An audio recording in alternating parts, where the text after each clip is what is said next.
Done.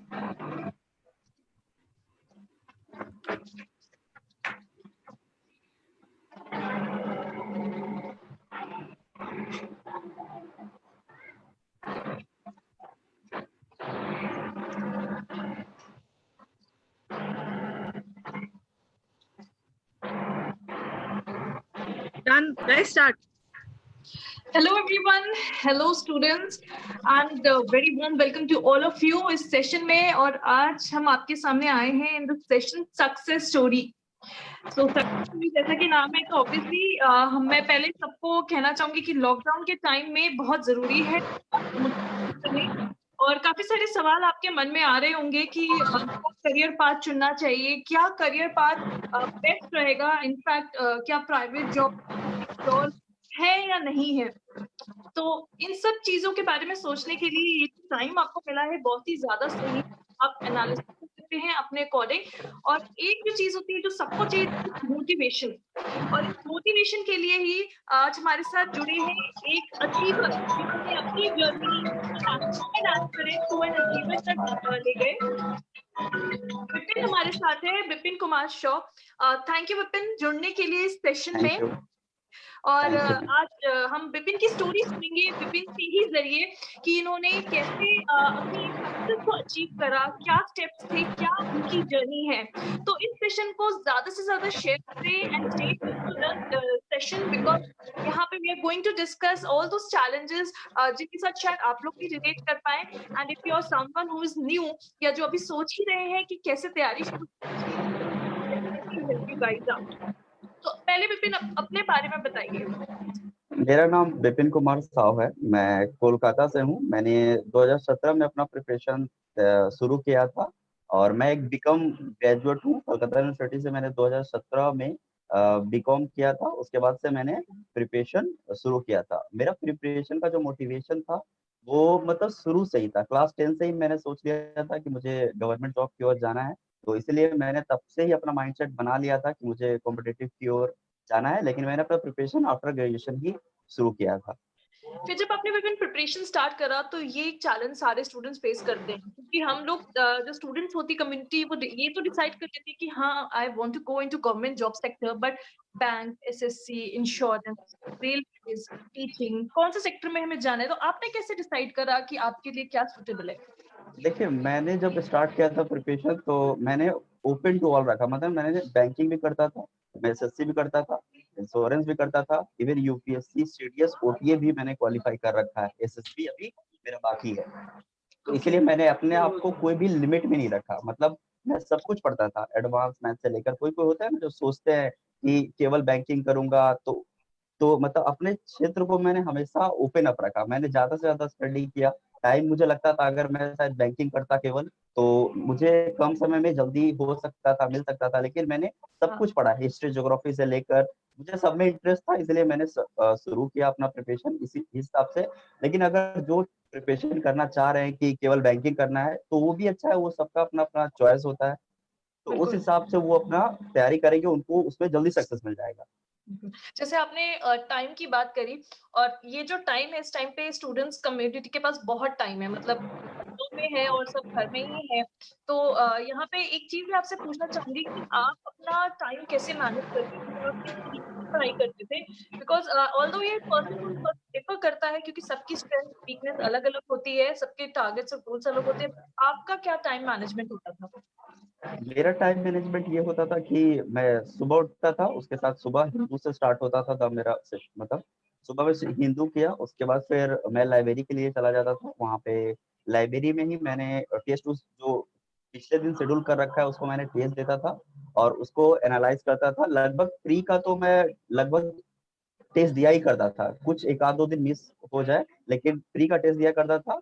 और उसके बाद कभी कभी मेंस के कुछ कुछ क्वेश्चंस होते थे जो किसी मेरा फ्रेंड ने सॉल्व किया, मतलब वो अटेम्प्ट करके टेस्ट रखा है या मैंने दे रखा है पहले से, उसको मैं देखता था कि कहाँ कहाँ गलती हुआ है, उसके बारे में कुछ कुछ सोचता था इस तरह से। उसके बाद फिर शाम को जब घर आता था, उसके बाद फिर रात को करंट अफेयर्स करके फिर मैं सो जाता था। करंट अफेयर्स के बारे में सवाल मैं पूछना चाहूंगी कि current affairs is a very challenging subject, मतलब टॉपिक स्टूडेंट्स को समझ नहीं आता है कि कब से कहाँ तक का पढ़े। सबसे कॉमन क्वेश्चन है कि मैं इस एग्जाम की तैयारी कर रहा हूँ, मैं कितना करंट अफेयर्स पढ़ लूँ। तो आपका क्या कहना है इस पे? क्या आपकी एक हैबिट थी, मतलब आप हैबिचुअली पढ़ते थे अपडेटेड रहने के लिए, या आपका भी कोई ट्रेंड था कि इतना करंट अफेयर्स हम फॉलो कर लेते हैं? नहीं, देखिए मेरा जो जो मैंने शुरुआत किया था तो अपना करंट अफेयर्स से ही स्टार्ट किया था, क्योंकि मुझे करंट अफेयर्स में पढ़ते पढ़ते इतना इंटरेस्ट डेवलप हो गया कि मेरा सबसे अच्छा मार्क्स मतलब करंट अफेयर्स, जीएस ये सब में बहुत इंटरेस्ट आता था। तो और इसलिए मैं इवन बहुत सारा चीज जैसे जो भी आता था मैं गूगल से और उसके बारे में इन डेप्थ पढ़ता था। इसलिए मुझे एलआईसी असिस्टेंट में भी इसका फायदा हुआ, क्योंकि बहुत सारे क्वेश्चन आए थे परसेंटेज बेस्ड, और कुछ कुछ क्वेश्चन ऐसे आए थे जो फिगर बेस्ड, वो मुझे मतलब काफी हेल्प किए जब मैं इन डेप्थ स्टडी किया जीएस का। तो मैक्सिमम बच्चे जो एलआईसी असिस्टेंट में फेल हुए हैं वो जीएस सेक्शन के ही कारण हुए हैं, और मुझे जीएस सेक्शन में ही अच्छा मार्क्स मिला है। और मैं ये कहना चाहूंगा जीएस कुछ भी नहीं है, आप अगर 1 महीना सही से डेवलप कर लेते हो कि सुबह आपने रात को जो पढ़ा उसको सुबह एक बार रिवाइज करो, ये करते करते जब आपका फिर एग्जाम आता है तो एग्जाम के समय कैप्सूल आता है, उसको आप अच्छे से रिवीजन गो थ्रू करोगे, आपने जो कुछ पढ़ा है उसको एक समराइज करो, उसको आप पूरा अच्छे से देखो, वहां पे एग्जाम में ऑप्शन देखिए, वो ऑप्शन क्लिक होता है और सही भी होता है और अच्छे मार्क्स भी मिलते हैं। तो बिल्कुल। ये कहना चाहे बिल्कुल, ये जो एक चीज़ है, ये हम भी bankasada.com पे अपने स्टूडेंट्स को सबको हमेशा कहते हैं कि करंट अफेयर्स और जनरल अवेयरनेस एक ऐसी चीज़ है जो आप ऐसा ना समझें कि सिर्फ रटने वाली चीज़ें हैं।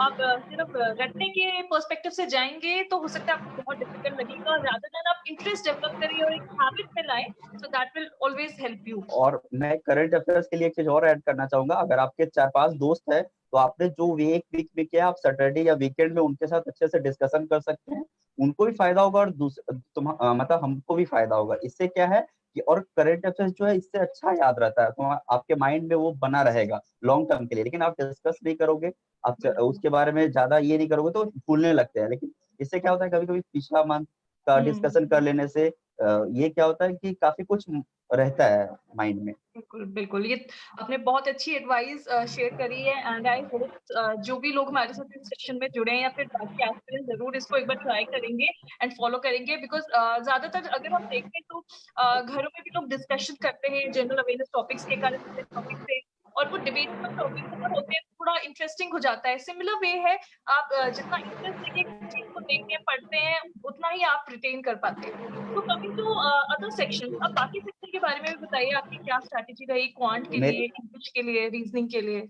इंग्लिश के लिए मैं यही कहना चाहूंगा कि आप बेसिक जो ग्रामर का बुक्स होते हैं उसको अच्छे से पढ़िए, ज्यादा आजकल ग्रामर पे फोकस ना करें तो अच्छा होगा, क्योंकि आजकल आपका जितना रीडिंग स्किल अच्छा होगा, कम्प्रीहेंशन आप जितना अच्छा से अंडरस्टैंड कर पाते हो उतना अच्छा है। क्योंकि आजकल आप देखोगे छोटा छोटा मीडियम साइज का पैराग्राफ आपको बहुत दिए हाँ, जाएंगे, तो बिल्कुल। अगर आप केवल ग्रामर करके चले गए और वो सब की आदत नहीं है आपका कम्प्रीहेंशन का, तो आप नहीं कर पाओगे एग्जाम में, इवन आपका सेक्शनल भी क्वालिफाई ना हो, ऐसा हो सकता है।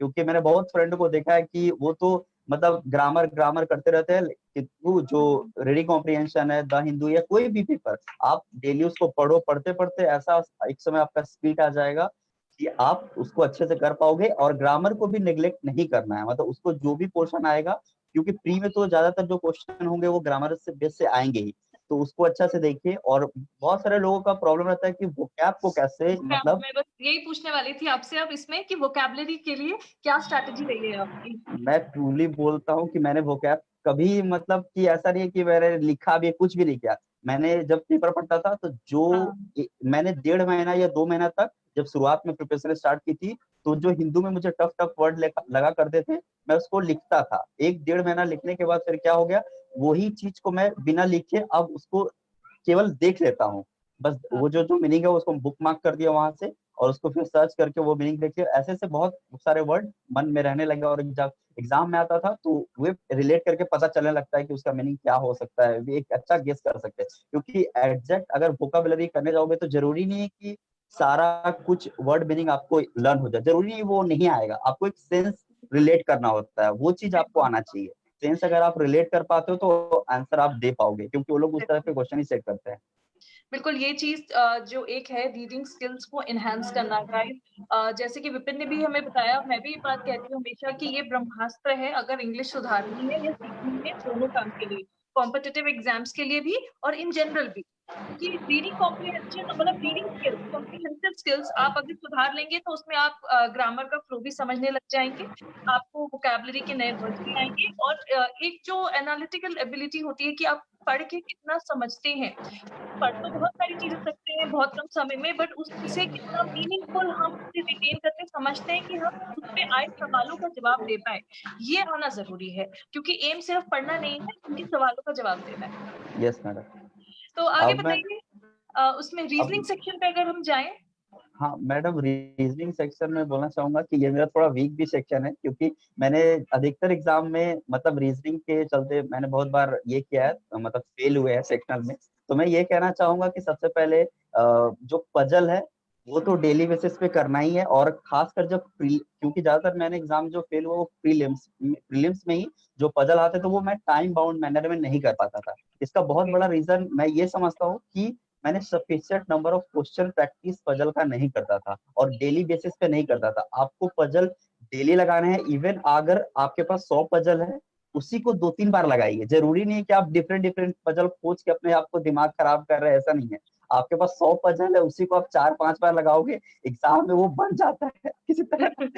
वो तो हाँ, ये पजल का है। और मैं एक चीज आपसे जरूर पूछना चाहूंगी, जैसे आपने अलग अलग एग्जाम्स की तैयारी करी है, सिर्फ बैंक ही नहीं, आपने ऑलमोस्ट सारे सेक्टर्स के एग्जाम्स की तैयारी करी, तो रीजनिंग में आपने डिफरेंस भी देखा होगा, इंग्लिश में आपने डिफरेंस भी देखा होगा। थोड़ा सा उस डिफरेंस पे बात कर लेते हैं, जो प्रिपरेशन का डिफरेंस है वो क्या आपको लगा?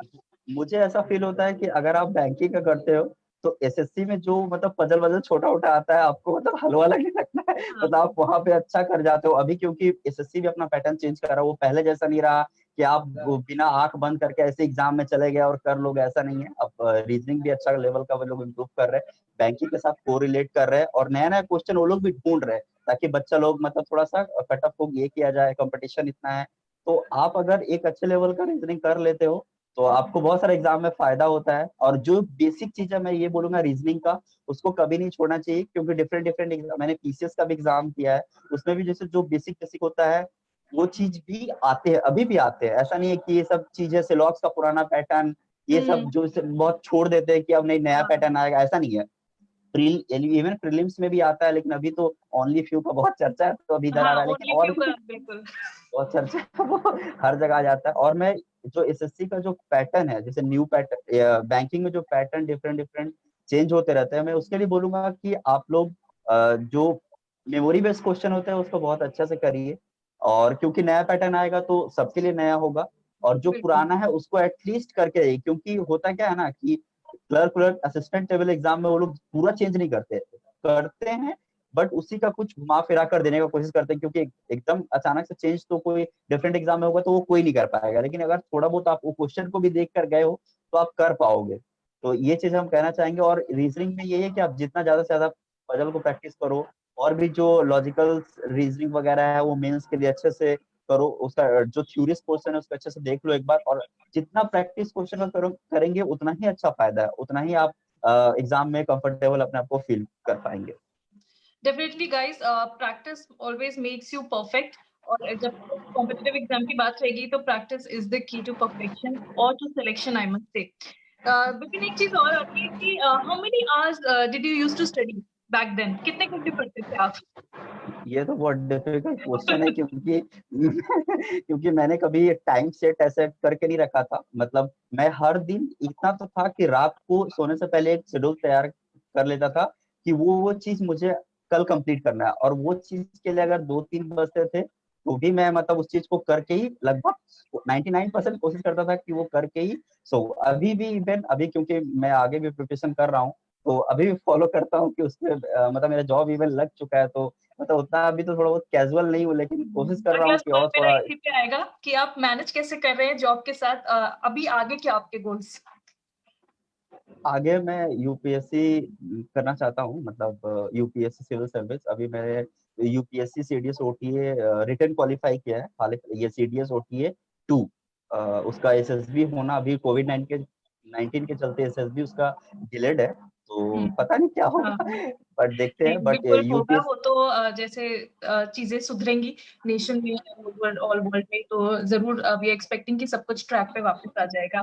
और आप एक एडवाइस क्या देना चाहोगे वर्किंग एस्पिरेंट्स की, जो वर्किंग एस्पिरेंट्स है और जो गवर्नमेंट जॉब में जाना चाहते हैं, वो किस तरीके से अपना टाइम मैनेज करें या कैसे टारगेट करें?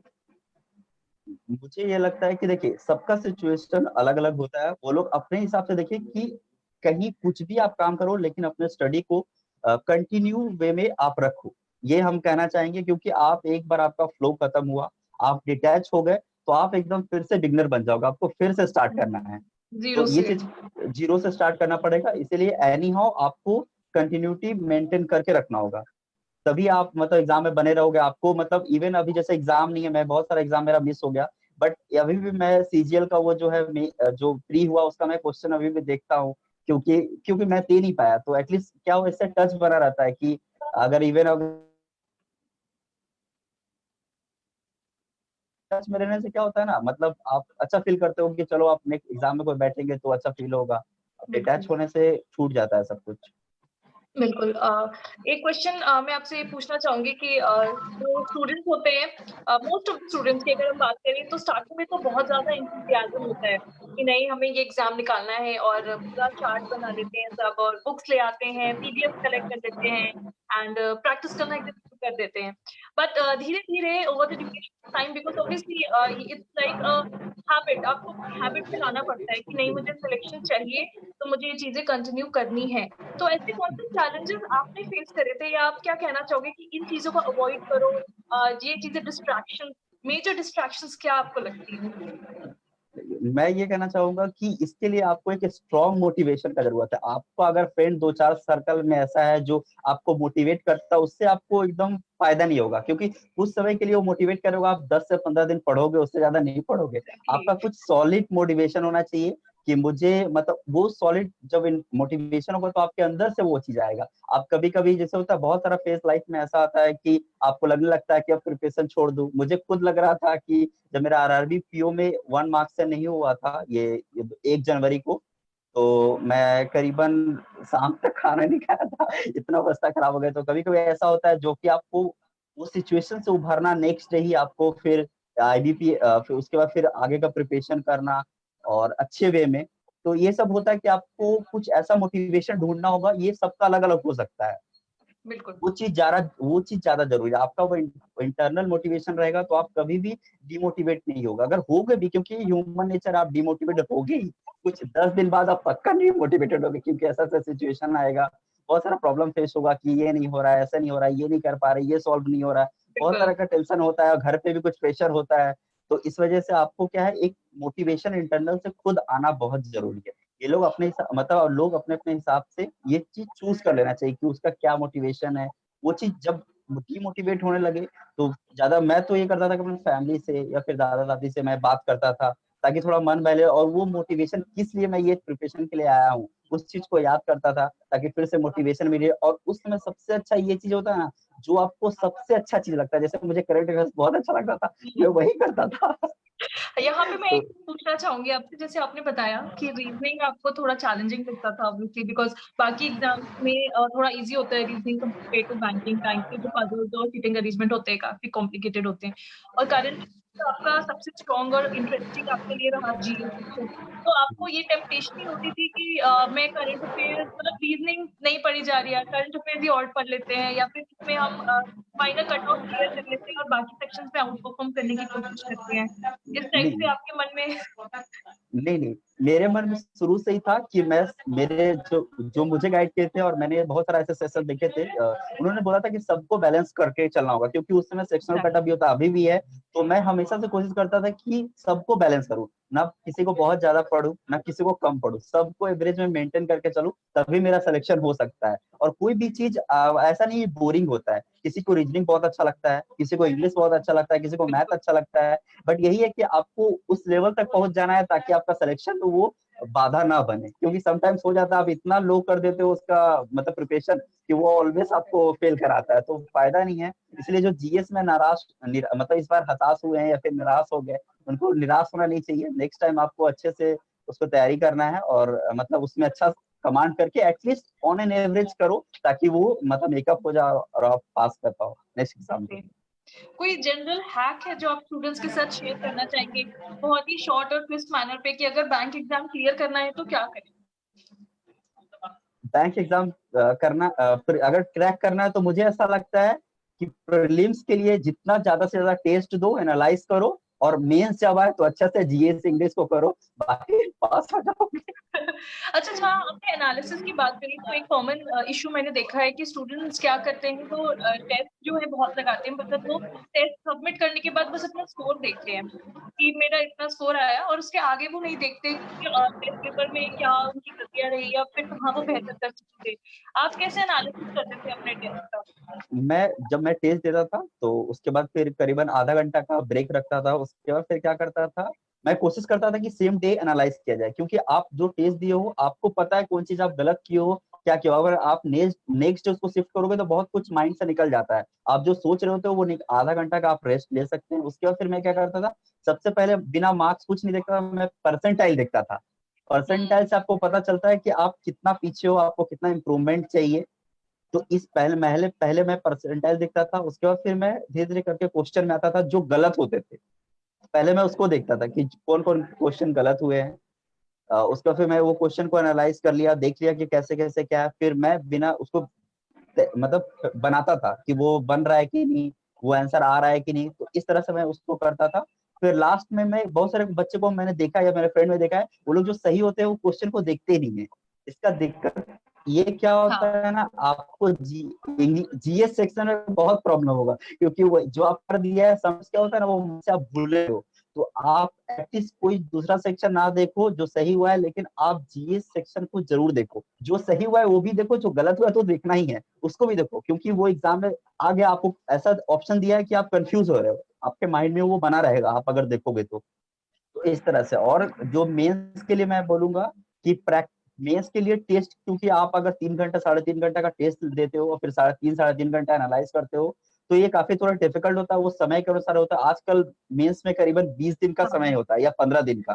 तो ये काफी डिफिकल्ट चैलेंज होता है। आप 2-3 टेस्ट का एक हैबिचुअल होता है ना, माइंडसेट प्रिपेयर करने के लिए आप दे सकते हो। बाकी मैं ऐसा करता था लास्ट से अभी कुछ दिनों से, टेस्ट सबमिट करता था, उसको मैं सॉल्व करता था जो जो मतलब न्यू पैटर्न का दिखा। क्योंकि देखो, आप अगर किसी का टेस्ट सीरीज ले रहे हो 1 से 20 तक, उसमें वो डिफरेंट डिफरेंट क्वेश्चन देते हैं, आपको वो सब करना है। जो नहीं आप टेस्ट दे पाए उसको भी सबमिट करके वो क्वेश्चन को सॉल्व करो। जो नया लग रहा है, जो पुराना है वो आप कर पाओगे, जो नया है उसको देखो, ट्राई करने का, सॉल्व करो। क्योंकि माइंडसेट उसी तरह का बनाए रखना होगा, तभी एग्जाम में आप क्या होगा कि आप उस तरह का क्वेश्चन के लिए मेंटल प्रिपेयर कर रहोगे, तो आपका दिमाग वहां पे काम करेगा और आप कर पाओगे। बिल्कुल।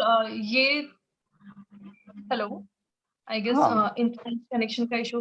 हाँ गाइस, ये बहुत ही जरूरी है। Again and again we always keep on saying that analysis of test is very important, and I feel ये जो छोटी छोटी चीजें होती है यही डिफरेंस बना देती है अचीवर्स में और एस्पिरेंट्स में। तो अगर आपको एस्पिरेंट्स से अचीवर जाना है तो इन सारी छोटी छोटी बातों पे ध्यान देना बहुत जरूरी है।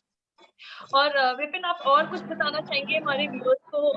आगे के प्लान्स आपके क्या हैं? और अपनी तरफ से लॉकडाउन चल रहा है तो इस टाइम को कैसे स्टूडेंट्स यूटिलाइज करें, क्योंकि काफी नेगेटिव हो जाते हैं स्टूडेंट्स ऐसे टाइम में जब घर पे ही रह रहे होते हैं और समझ नहीं आता कि पेपर कैसे होगा, कब होगा। मैं ये कहना चाहूंगा कि जो न्यू बिगनर है, मैं उनको बोलना चाहता हूँ कि वो कैसे प्रिपरेशन स्टार्ट कर सकते हैं। मैं न्यू बिगनर्स के लिए ये कहना चाहूंगा कि वो लोग सबसे पहले मेमोरी बेस्ड क्वेश्चन को देखिए, सब सब्जेक्ट का। मतलब आप जीएस का देखो, इंग्लिश का देखो, मैथ्स का देखो, रीजनिंग का देखो, प्री का देखो, मेंस का देखो, सब कुछ देखो। उसके बाद सिलेबस तो आप पहले ही ऑलरेडी देख चुके होंगे। उसके बाद सबसे पहला है कि आप उसी सब क्वेश्चन को पहले प्री का सॉल्व करो, फिर धीरे धीरे मेंस का करो, उसके बाद फिर उसके साथ साथ बैक में टेस्ट भी देते रहो। इससे क्या है ना, आपका कैसा क्वेश्चन आ रहा है एक आइडिया लगना शुरू हो जाएगा। क्योंकि अगर कुछ टेस्ट में नया आता है तो आप रिलेट कर पाओगे कि कहाँ पे क्या गलती हो रहा है, कितना और करना है, ये सब चीज आइडिया लगता रहेगा। और मैं ये कहना चाहूंगा कि जो लोग ऐसा सोचते हैं कि कुछ कुछ स्पेसिफिक एग्जाम को टारगेट करते हैं, तो अगर वो लोग थोड़ा सा वीक है तो ऐसा नहीं है कि वो लोग वही एग्जाम को टारगेट कर रहे हैं, अच्छी बात है। बहुत लोग एसबीआई पीओ ये सब टारगेट करते हैं। तो मेरा ये कहना है कि दूसरे एग्जाम भी देने चाहिए। इससे क्या होगा ना, आपकी कंटिन्यूटी बनी रहती है, और आप जो पैटर्न में एग्जाम आता है ना साल भर लगभग, उसी पैटर्न को आईबीपीएस फॉलो करता है। आप ट्रेंड देखेंगे लगभग उसी से घूमता फिरता आपको दिया जाएगा। तो आप अगर एग्जाम को डिटैच करते हो तो आपको नेक्स्ट फेज में वो दिक्कत करेगा, क्योंकि वो क्वेश्चन आएगा तो आप एकदम अननोन होगे, फिर आप लैग बिहाइंड हो जाओगे, क्योंकि यहाँ पे सिलेक्शन के लिए आपको सब कुछ ध्यान रखना पड़ेगा। बिल्कुल गाइस, और specially if you are preparing for bank exam, ये जो विपिन ने बात बताई it is very very important, क्योंकि जो बैंकिंग एग्जाम में पैटर्न का चेंज होता है, अगर आप स्लाइड चेंज भी अकाउंट में ले हो तो 6-7 महीने में कुछ ना कुछ थोड़ा बहुत इनको कर देते हैं। तो आप आपके सामने जो जो अपॉर्चुनिटी आती है आप अप्लाई करो, आप तैयारी करते रहो, keep on preparing and also appear for the examinations. आपके एंड से आपका फुल दो और बाकी जो होगा देन वील सी। हाँ विपिन, और आप और भी बता रहे थे आगे इस पे। और बोलना ये चाहेंगे कि अपना जो हॉबीज वगैरह है या फिर जो चीज आपको अच्छा करना लगता है वो आप उसको कर सकते हो। इससे क्या होता है, आपका जो मन का शांति, मुझे ऐसा फील होता है कि सबसे पहले आपका मन का शांति होना चाहिए। आप अगर मन से शांति हो तो आप अच्छा से प्रिपरेशन कर पाओगे। तो अभी बहुत सारे लोग जैसे बोल रहे हैं लॉकडाउन में, तो आपका जो हॉबीज है उस पे, क्योंकि कंपटीशन के दौरान क्या होता है, या बहुत सारा हॉबीज को जो अपना होता है उसका फॉलो नहीं कर पाते हो, कम समटाइम्स होता है, उसके कारण फ्रस्ट्रेशन आने लगता है कि वो चीज मेरा नहीं हो पा रहा है, ये चीज छूट गया, वो चीज छूट गया, ये कंपटीशन फालतू है, ऐसा नहीं हो पा रहा है। तो ऐसा नहीं है, 2-3 साल होता है ऐसा, तो अभी है तो आपका जो छूटा हुआ है हॉबी है उसको आप अच्छा से करो अभी थोड़ा बहुत। और साथ साथ प्रिपरेशन से एकदम डिटैच आप नहीं हो, क्योंकि जीएस वगैरह आप पढ़ते रहो, इंग्लिश को आप रेगुलर वे में प्रैक्टिस करते रहो, टेस्ट देते रहो, इस तरह से कंटिन्यूटी बनाए रखो। क्योंकि आप जैसे ही लॉकडाउन खत्म होगा, सिचुएशन नॉर्मल होंगे, एकदम एग्जाम पे एग्जाम आता रहेगा, उस समय आपको कुछ पढ़ने का मौका नहीं मिलेगा। आप देखोगे कि खाली एग्जाम्स हो रहे हैं, आप कभी वो एक वीक में उधर बैठ रहे हो, कभी उधर बैठ रहे हो, कभी उधर बैठ रहे हो। अगर थोड़ा सा भी मिस हुआ तो आपका कम कम मार्क्स के लिए भी अगर सिलेक्शन रुकता है, नहीं सिलेक्शन होता है, तो आपको बहुत दुख होगा कि हम थोड़ा बहुत के लिए सब पढ़ लेते या इसको प्रिपेयर कर सकते थे तो अच्छा। तो और ये भी कहना चाहेंगे, कुछ कुछ होता है ना कि एग्जाम समय हम लोग का ये रहता है कि ये चीज बाकी रह जाता है। जैसे मैंने कितना लोगों को देखा है कि 3-4 महीने का उसका करंट अफेयर्स बाकी है, ये प्रैक्टिस बाकी है, ये शेड्यूल जो फॉलो किए थे पुराना वाला वो चीज नहीं हो पाया, ये प्रैक्टिस नहीं कर पाए, 50 पजल नहीं लगा पाए, 50 डीआई नहीं लगा पाए। वो सब चीज क्या है, आपको इसी समय अभी पूरा करना है। उसको आप टारगेट लगाइए कि मुझे, मान लीजिए आपका 50 से छूटा हुआ था, वो छूटा काम अभी पूरा कर लीजिए। तो अच्छा मौका है, आपको छोटा छोटा मोटिवेशन ढूंढना पड़ेगा, क्योंकि आप ये सब चीज करोगे आपका एक ऑटोमेटिक कॉन्फिडेंट बिल्ड होगा। आप छोटा छोटा कॉन्फिडेंट लेना शुरू कर दोगे तो आपको अच्छा फील होगा, आप एग्जाम में भी अच्छा करोगे। आप, मैं जब जाता था एग्जाम में तो इतना लंबे लंबे लाइन होते थे, मुझे कभी बिलीव नहीं होता था कि मैं इतने लोगों को बीट करके मैं, मुझे भी एक सीट मिल सकती है। तो ये सब चीज होता है, आप ये सब छोटा छोटा चीज को ढूंढो कि आपका कॉन्फिडेंट कहाँ से बिल्ड होगा। आप कभी भी ऐसे लोगों से मत मिलो जो आपको डिमोटिवेट करे। भले सबके अंदर अच्छाई बुराई होता है, तो आप अपना अच्छाई पे ध्यान दो, और जो बुराई है उस पर कोशिश करो कि उसको कंट्रोल किया जाए। अब कुछ कुछ ऐसा होता है जो नहीं होता है, तो लेकिन आपको कोशिश कर रहा है कि उसी बाउंड में आपको रहते हुए प्रिपरेशन से काफी डिटैचमेंट, काफी दिन तो एटलीस्ट नहीं करो। कोशिश करो कि कंटिन्यूटी बनाए रखे, कुछ ना कुछ करो। इवन समटाइम्स फेस्टिवल के दिन होता है ना, बहुत सारे बच्चे होते हैं डिटैच हो जाते हैं। दिवाली होली के टाइम पे लंबा लोग सोचते कि ब्रेक ले ले, और ऑब्वियसली मतलब मूड ही ऐसा है, फेस्टिवल पे त्योहार चल रहा है, रिलेटिव्स आ रहे हैं और थोड़ा डिस्ट्रैक्शन आ जाता है। हाँ, तो इस चीज के लिए मैं ये बोल रहा हूँ कि मैं ऐसा क्या करता था कि मैं ये सब चीज कर लेता था। उसके फिर क्या होता है ना कि रात को उसको थोड़ा सा, मतलब थोड़ा बहुत देखे कि करीबन जो चीज है उसको एक बार गो थ्रू करे। इवन आपको नहीं है तो अड्डा का ऐप भी आप खोल लीजिए, उसमें से देखिए आज क्या था, नोटिफिकेशन दो। जरूरी नहीं कि आप ऑलवेज पढ़ो, जस्ट क्या है ना, आप देखते हो तो आपका माइंडसेट उसी टाइप में लगा रहता है कि हम इससे डिटैच नहीं हुआ, आपको अच्छा फील होगा। ये भी जरूरी है कि आपको अच्छा फील हो। आप जहां बुरा फील करोगे आपको बहुत दिक्कत है। आपके अंदर इस इनर पोटेंशियल है, उसको बाहर निकालने के लिए ये सब बहुत कुछ जरूरी होता है। और मैं मैथ के लिए कहना चाहूंगा, मैथ छूट गया था, मैं मैथ के लिए भी कह देता हूँ कि मैथ के लिए सबसे पहले है कि आप बेसिक कॉन्सेप्ट पहले क्लियर कर ले सभी चैप्टर का लगभग। बैंकिंग में तो मतलब जो है अर्थमेटिक पे आपका अच्छा कमांड होना चाहिए, आप अच्छे से ऑल चैप्टर करें, मतलब परसेंटेज से उठाकर ratio, proportion, profit and loss, कोई भी चैप्टर आप मिस कर मत करिए। आपको कॉन्सेप्ट क्लियर रहेगा तो आप सम्स को वहां पे कर पाएंगे। यही कि थोड़ा बड़ा बड़ा आता है वहां पे, आजकल डीआई के फॉर्म में आता है, तो आप अगर क्वेश्चन को ज्यादा से ज्यादा प्रैक्टिस करोगे तो वो क्वेश्चन आराम से बनते हैं। और ऐसा नहीं आपको पूरे मार्क्स आने होते हैं, आप इतना मार्क्स लाओ कि मतलब आपका हो जाए सिलेक्शन। आप बिल्कुल। हेलो। हाँ हाँ, तो गाइस ये जो एक बात है कि आपको जो प्रैक्टिस करनी है वो टारगेटेड प्रैक्टिस करनी है, ये ज्यादा जरूरी है।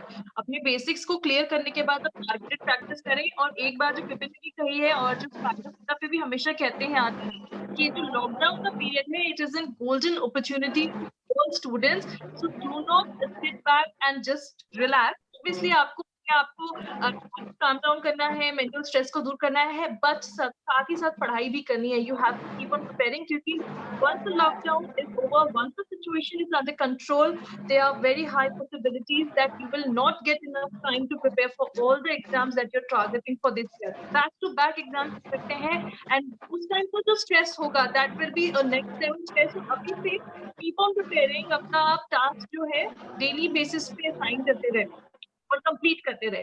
तो विपिन, एक क्वेश्चन है कि अड्डा 247 का क्या रोल रहा है आपकी इस जर्नी में? कैसे बैंकर्स अड्डा आप फॉलो करते थे, अड्डा 247 ऐप आप फॉलो करते थे, किस तरीके से अड्डा 247 ने आपकी हेल्प की?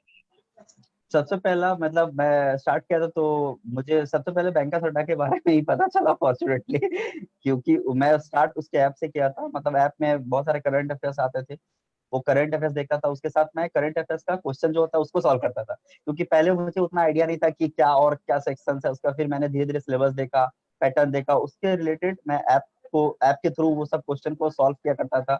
जब भी मौका मिलता था कि मैं वो टाइम निकाल कर उसको सॉल्व करता था। इवन जीएस का क्वेश्चन हुआ और रीजनिंग का क्वेश्चन हुआ, मैथ का क्वेश्चन हुआ, इवन मैं सेशन भी देखा करता था। सुमित सर का हुआ, राधे सर का हुआ, ये सब भी मैं सेशंस देखा करता था। वो लोग एग्जाम से पहले कुछ होते हैं ना, वो क्वेश्चन सॉल्व करवाते थे उससे एग्जाम से पहले।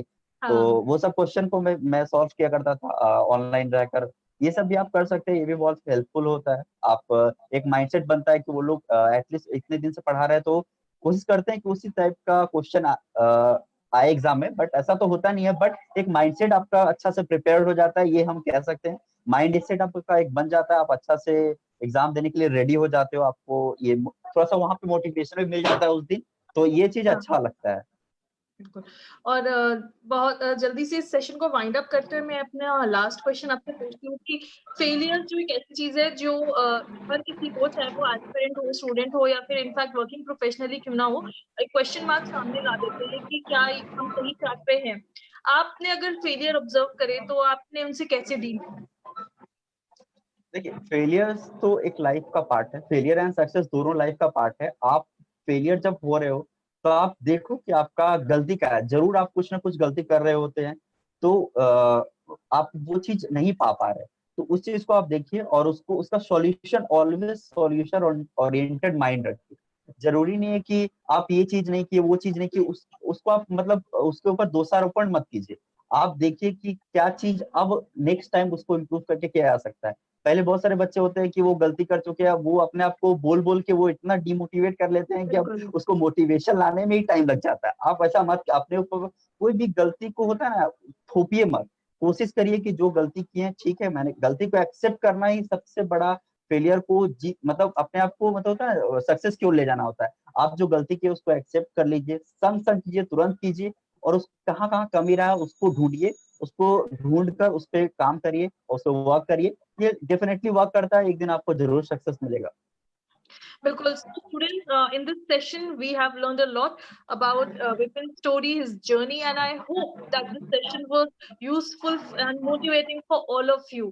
Guys, you can also, if you joined it now, आप बाद में भी इसे देख सकते हैं. It will be available on bankersadda.com as well, और Adda 47 Bankers Adda के FB पेज पे भी है ये. And I would request everyone जो इस सेशन में हमारे साथ जुड़े हैं कि शेयर करिए इसे.